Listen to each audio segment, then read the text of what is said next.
জন্য বল পড়ে গেল। ধন্যবাদ সবাইকে। ও এখন স্কিল দেখাচ্ছেন আবিদ। সব এখানে সবাই স্কিল মাস্টার, ওরা সব সামগ্রী নিয়ে আসছে এখানে প্র্যাকটিস করার জন্য। Oh so nice, so nice. Oh football is beauty.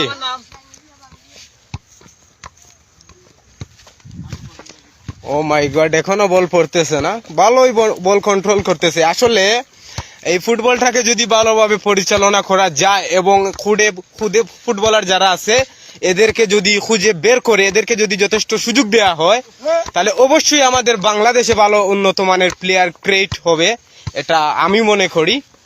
এই যে দেখেন ছোট্ট একটা ছেলে প্রায় 2 মিনিট প্লাস একটা বল কন্ট্রোল করতেছে, বল পড়তেছে না।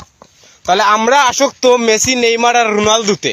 আসলে যদি আমরা প্লেয়ার তৈরি করি এবং প্লেয়ারদের যথেষ্ট সুযোগ দেই, তাহলে অবশ্যই ভালো প্লেয়ার তৈরি করা সম্ভব এই বাংলাদেশে। অবশেষে প্রায় 3 মিনিট প্লাস উনি বল কন্ট্রোল করলেন এবং বলটি শেষে পড়ে গেল। নাম বলো? আবিদ হাসান। আবিদ হাসান। কোন ক্লাসে পড়ো তুমি? ক্লাস 7-এ। ক্লাস 7। স্কুলের নাম বলো? হাজী রিজাল উচ্চ বিদ্যালয়। স্কুলটা কোথায়? এই পাটিবাগ। পাটিবাগ, এটা সাতকে। হ্যাঁ জি। ঠিক আছে।